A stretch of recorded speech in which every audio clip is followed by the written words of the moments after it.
everybody, this is Hua. Welcome back to my YouTube storytelling channel.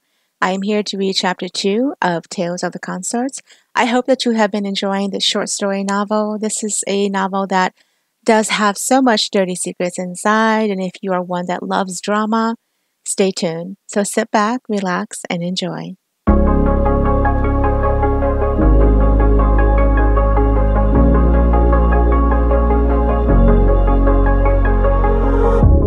You're sleeping with someone new, and I'm in New York for the first time. I hate this weather, but I like the view. It makes me think of new beginnings. Here's to new beginnings. I can't sleep alone, 'cause if I do, I'll think of you. The nights are so long, wondering if you miss me too. I'm losing myself in the city sounds. For a while I'm fine, but as soon as it gets quiet. Consort Summer. All my life, I had paid for sins that weren't mine to bear.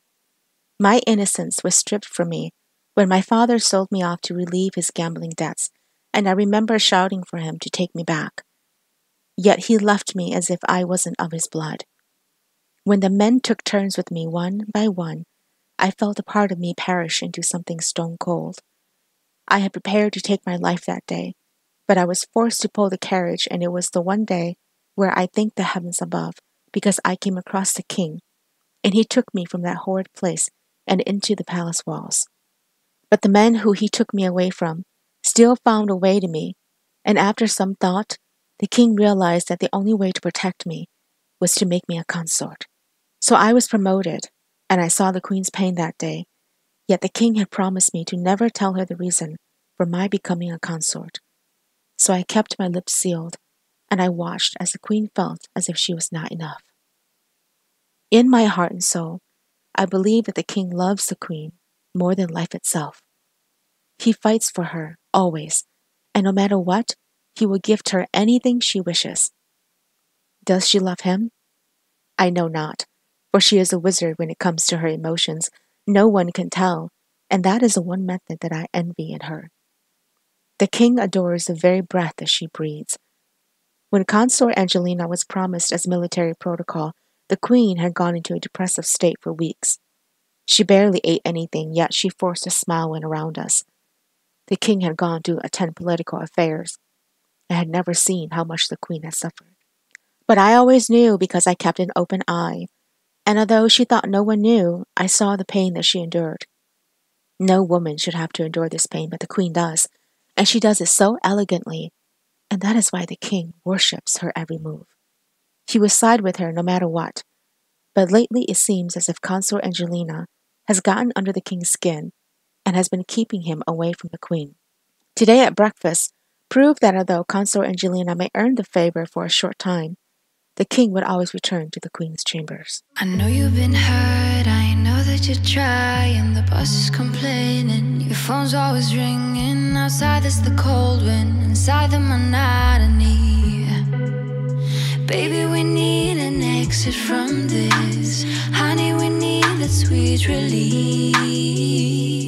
I know it will feel My maid Lily entered my chambers with a gold shawl on a tray, and her pretty smile lit up with delight. When I was promoted to consort, the king gave me someone I could easily trust, and Lily had been like the sun to me. I reached over and picked up the shawl, feeling the expensive fabric in my hands. "Who sent this?" I asked. "My lady, the king sent this as a reward for you," Lily replied. I twirled the shawl in my hands, and I stood up, placing it around my shoulders. Lily set the tray down and helped adjust it for me. "You are strikingly beautiful," she said as she looked into the mirror at my reflection. I smiled and touched the pattern and small details of little cockle shells and pearls. "This is so beautiful," I whispered. "I hope you like it," King Helion said as he entered my chambers. Lily smiled, bowed, and left, closing the door behind her as I welcomed him in. He came to sit on the edge of the bed. "My king, what have I done to receive such an award?" I asked.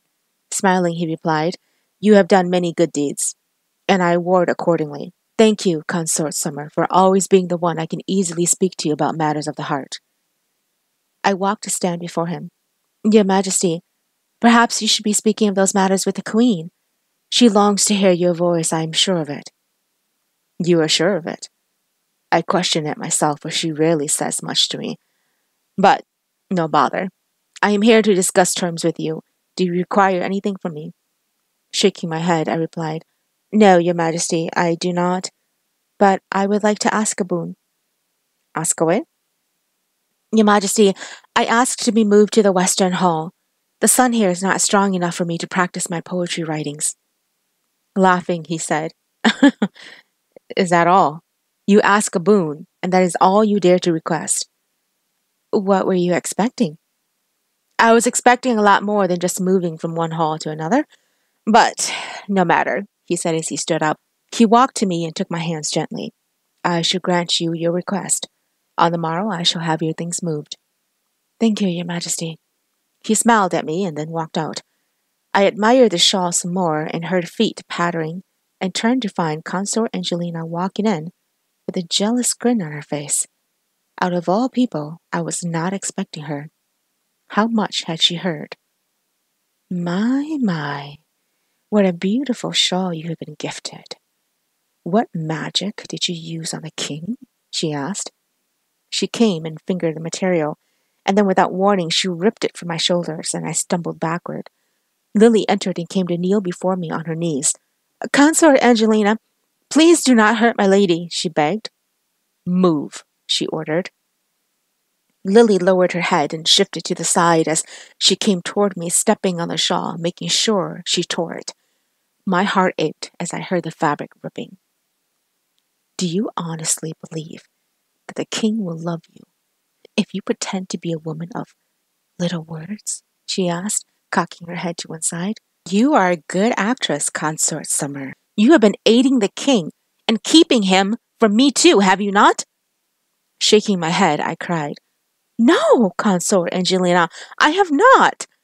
You should know that he barely visits my chambers. Then why must he give you such lavish gifts when I am empty-handed? She raised her hand to hit me, but the queen's booming voice stopped her. We both turned to find her walking in with Penny trailing behind her. She helped Lily stand and then walked to us. She picked up the shawl on the ground and looked at the damage done. Consort Angelina, you are quite daring, are you not? You managed to destroy a gift from His Majesty. Consort Angelina smiled and crossed her arms. You have no proof it was me, my queen. You cannot give that verdict to me. Are you saying the king gave her a spoiled gift? She stuttered, and then she dropped her arms. I dare not. I say you do dare, the queen said. She handed it to her chambermaid. Penny, bring this immediately to the king to inspect. Stop, Consort Angelina said as she tried to reach for it, but the queen stepped in to block her, and one of her nails left a mark on her chest, an ugly red scratch that almost drew blood. My queen, Penny cried as she came to her. Are you all right? The queen raised her hand to stop her maid as she walked forward to face Consort Angelina. If I were to go to the king with this mark on me, you know what he would do. Any person who puts any wounds on me will be sent to the gallows. It was not meant to be this way, my queen, Consort Angelina whispered. I apologize. Queen Leona cocked her head and smiled, the smile that made anyone shake in their knees, and then she turned to me. Consort Summer, are you hurt? No, my queen, please let me treat your wound. She shook her head. No, it is nothing that I cannot bear. The shawl is ruined, but I can have it fixed for you. And then she turned to Consort Angelina. If you step into this palace hall again, you will be placed under house arrest. Do not forget, Consort Angelina, that your many hidden secrets are very loud in areas that I can hear. So if you want to keep a seat at the royal table, you best watch yourself. I do not tolerate your kind of behavior here, and I certainly do not like it when unfaithful women pretend to be jealous consorts. Consort Angelina's face turned bright red. I do not know what you speak of, my queen, but I dare not argue with you at this time. She turned and walked out as the queen turned to me and took my hands. I shall speak to the king and have a few guards placed around your hall. I smiled, touched at her kindness.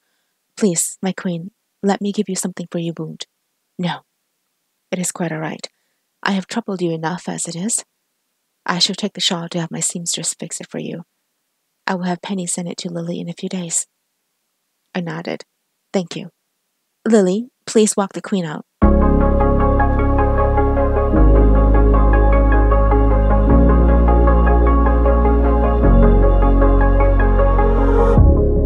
You're sleeping with someone new, and I'm in New York for the first time. I hate this weather, but I like the view. It makes me think of new beginnings. Here's to new beginnings. I can't sleep alone. I have always adored the king and his protecting ways. Without him beside me, I would still be a slave in the alleyways, being forced to sleep with men who taunted me in the morning in the marketplaces. They were dirty men who had wives and children, who sought out the brothels to fulfill what their wives refused to give them. During the political meetings, they sat with their hats tilted and their hands folded, but at night, they were like rats scouring the streets. The king and I have no relationship together aside from me bearing his name. Although the queen believes I have known his body, I have not, and he is my protector, if anything. But to make the world believe I am now his woman, I have had to pretend. I have not seen my father since he sold me, and on this particular morning, I did not expect that he would come begging at the palace gates for food. I had sent Lily out for some ginger, since I felt a cold coming on, and I wanted to tackle it before it got worse. As she was returning, beggars who were waiting by the gates began to attack her, trying to steal the ginger she'd bought. The guards were fighting them off when I came out of the palace halls.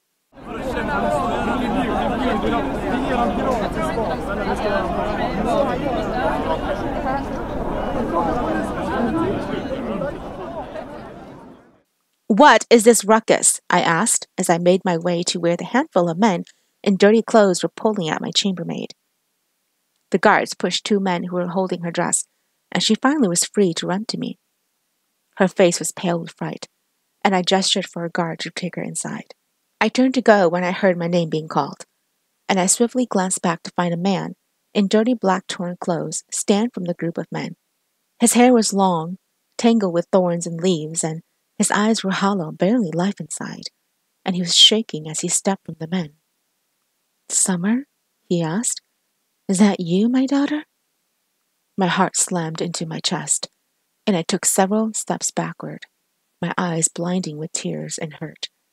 He gave me a smile and reached out his hands to me. Summer, it is you. It is I, your father. A tear dropped from my eye, and I walked to him, inspecting him, seeing that he still held a smile on his face. Father? What father? His smile faded, and he asked, Have you forgotten me? The question is, why are you remembering me? He did not answer me, but simply lowered his head. The betrayal of what he had done slammed me, and I stumbled backward, only to be caught by strong arms. I turned to find King Helion behind me. He steadied me, and my father looked up at him with tears shimmering in his eyes. My king, he said as he dropped to his knees, food is low. Please help your people. My people, King Helion repeated. My king, I interrupted. People in your kingdom have always come to plead for extra food. I have seen it all, but this man is undeserving of anything you gift him. He turned to me and reached out to touch my arm. Oh, and why is that, my consort? At the mention of that, I saw my father's eyes widened. I took a deep breath, and I tried to control my emotions, but my tears were rolling down my face, and I curled my hands into fists. He is not worth saving, for he has never valued what he gave birth to. The king nodded, understanding me. Ah, I see that you have been reunited with the man who is your lineage. He reached out and helped my father stand up.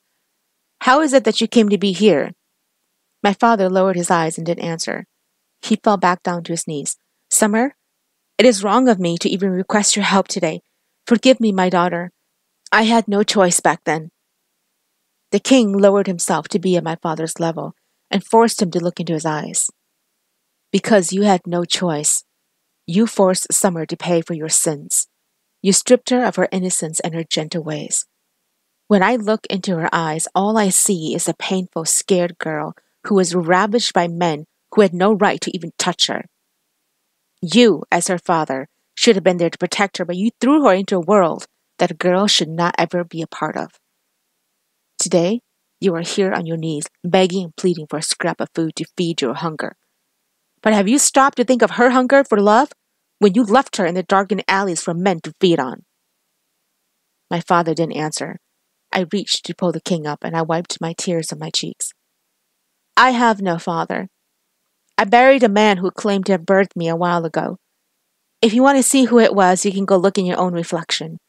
I am sure you can find him there and plead for forgiveness. Inside these palace walls, there is no place for a man like you. If you return again, I shall have the king make an example of you for the world to see. I turned and walked away, hearing him call out my name. I made it safely inside the palace walls before I lost my fight, and darkness took over me as the king picked me up in his arms, carrying me to my chambers. When I woke up, Lily was beside me, burning some incense to give the room a gentle calm, and the king was sitting at the end of the bed staring at me with his dark eyes. I pushed myself to sit up, and Lily moved away as she handed the towel to him. He took it, and she left the room as he began to wipe my hands and arms. Are you feeling all right? He asked. I lowered my eyes. I am all right, my king. Has he visited before? No. This is my first time seeing him. I will speak to the guards to never let him return. I broke down and covered my face with my hands. He pulled me into his arms and held me as I cried out my pain. My gentle consort, do not hide such painful thoughts inside of you. When I look at you, I can see that you are but a walking ghost who hides her scars. I saved you to give you life, not so you can pretend to live. His words made my heart ache, and I didn't know how to respond. He touched my hair and pushed me away, wiping my tears from my face. A woman who has gone through an ordeal such as you will have to sort through your emotions. I understand that you may never trust another man with your life, but I want you to remember, I am not just any man. I am the king, and by my hand, if another harms you, I will take their life. You are safe with me, and inside these walls, you will find that life will last longer for you. My king, I sobbed, you are so kind to me, with everything that you have gifted me. I feel the guilt when the queen looks at me with her eyes. I do not want her to think poorly of me. She smiled and reached out to touch my cheek. My tale with you has been kindness and nothing more. I dare not put my queen in danger if she were to know the truth. Her heart is my home. And if she were to know the reason behind why I keep you, she would come to harm. You cannot ask that of me, can you? I shook my head. Good. Now that you and I understand each other, I will give you the ruling what to do with your father. I thought long and hard, unsure of what to reply, but I knew that if I didn't take care of this part of me, it would remain a ghost chasing me forever. I would always be looking behind my back, expecting a knife to wound me, and I would wake up from a nightmare that kept me drowning.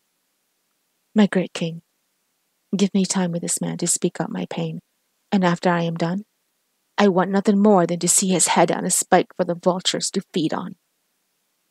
Thank you, everybody, for tuning in to Chapter 2. Chapter 3 will be up shortly.